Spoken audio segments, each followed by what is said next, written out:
ইসরায়েলের সাবেক দুই প্রধানমন্ত্রী এহুদ বারাক ও এহুদ অলমার্ট অভিযোগ করেছেন যে বর্তমান প্রধানমন্ত্রী বেনিয়ামিন নেতানিয়াহু দেশটিকে ভেতর থেকে বিপদের মুখে ঠেলে দিচ্ছেন।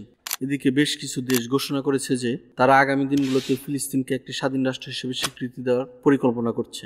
গত সপ্তাহে হামাস নেতাদের উপরে কাতারে ইসরায়েলি হামলায় ক্ষুব্ধ হয়ে মুসলিম নেতারা এখন উপসাগরীয় দেশ কাতারের দোহায় জড়ো হয়েছেন এবং নিজেদের প্রতিক্রিয়া নিয়ে আলোচনা করছেন। এই পরিস্থিতিতে প্রশ্ন উঠছে, ইসরায়েল কি আন্তর্জাতিক পর্যায়ে ক্রমেই একা হয়ে পড়ছে?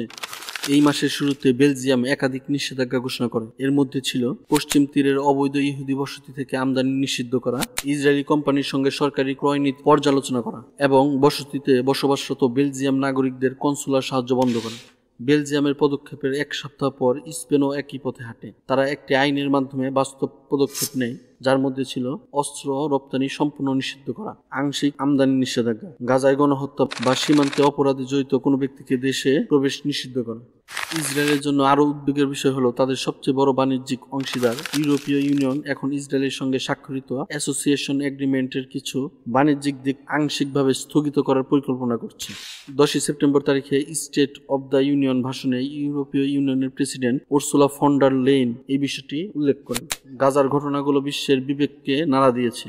1960-এর দশক থেকে 1990 সালে দক্ষিণ আফ্রিকার বর্ণ বৈষম্যের অবসান পর্যন্ত সেখানে যে বড় বৈশিষ্ট্য নিষেধাজ্ঞা আরোপ করা হয়েছিল তার একটি ছিল সাংস্কৃতিক ও ক্রীড়া ইভেন্টে বয়কট। এখন ইসরায়েলের সম্পর্কেও এমন লক্ষণ দেখা যাচ্ছে। উদাহরণ হিসেবে বলা যায় ইউরোভিশন গানের প্রতিযোগিতা। যদিও এই প্রতিযোগিতা খুব মর্যাদাপূর্ণ নয়, তবুও এতে ইসরায়েলের অংশগ্রহণ নিয়ে বহু বিতর্ক হচ্ছে। অনেক দেশ প্রকাশ্যে বলছে রাষ্ট্রীয় পর্যায়ে অংশগ্রহণ করা উচিত নয়। এর ফলে বিদেশে ইসরায়েলকে প্রতিনিধিত্ব করা ব্যক্তিদের মধ্যে গভীর উদ্বেগ তৈরি হয়েছে।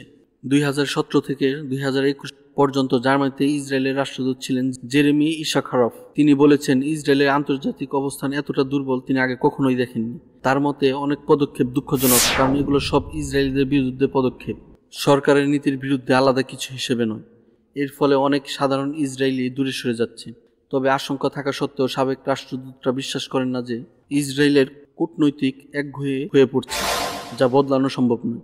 একজন সাবেক কূটনৈতিক ইলান বারুক বলেছেন, আমাদের সময় এসেছে নিজেদের পরিবর্তন করা। দখলদারিত্ব চিরদিন টিকে রাখা সম্ভব নয়। তিনি সরকারের তীব্র সমালোচক এবং দীর্ঘদিন ধরে দুই রাষ্ট্র সমাধানের সমর্থক। তার মতে সাম্প্রতিক নিষেধাজ্ঞাগুলো প্রয়োজনীয়। অন্যদিকে ইসরায়েল এখন আমেরিকার দৃঢ় সমর্থন পাচ্ছে। মার্কিন পররাষ্ট্রমন্ত্রী মার্কো রুবিও ইসরায়েলের সরকারি সফরে যাওয়ার সময় বলেছেন, আমেরিকার ইসরায়েলের সঙ্গে সম্পর্ক দৃঢ়ভাবে টিকে থাকবে।